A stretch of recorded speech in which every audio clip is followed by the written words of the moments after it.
Thunberg ಅಂತ ಅವಳ ಹೆಸರು. ಏನು ಹೆಸರು? Greta Thunberg. 15 ವರ್ಷದ ಹೆಣ್ಣು ಮಗಳು. 15 ವರ್ಷ ಅಂದರೆ ಆಲ್ಮೋಸ್ಟ್ 10ನೇ ಕ್ಲಾಸ್ ಓದ್ತಿರ್ಬೋದು ಅಥವಾ 9ನೇ ಕ್ಲಾಸ್ ಮುಗಿಸಿರ್ಬೋದು. ಆ ವಯಸ್ಸಿನ ಹೆಣ್ಣು ಮಗಳು ಅವಳ ಶಾಲೆಯಲ್ಲಿ ಒಂದು ಆಂದೋಲನವನ್ನು ಶುರು ಮಾಡ್ತಾಳೆ.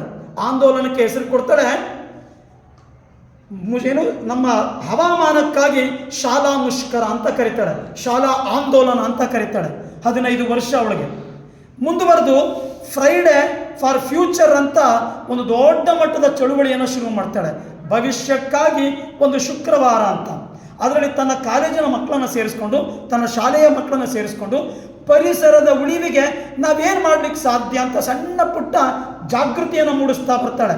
ಒಂದು ಹಂತಕ್ಕೆ 2018 ಹಂತಕ್ಕೆ ಜಾಗತಿಕವಾಗಿ ಅವಳನ್ನು ವರ್ಷದ ವ್ಯಕ್ತಿ ಅಂತ ಟ್ರೀಟ್ ಮಾಡುತ್ತೆ ಈ ಜಗತ್ತು.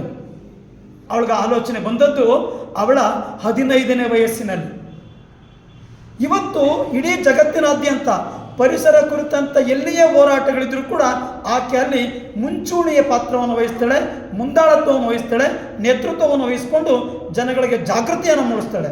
ಅದರ ಜೊತೆಗೆ ಆಡಳಿತ ಪಕ್ಷಗಳನ್ನು ಎಚ್ಚರಿಸಿ ಯಾಕೆ ಜನಪರ ಕಾರ್ಯಗಳನ್ನು ಮಾಡುವಾಗ ಪರಿಸರದ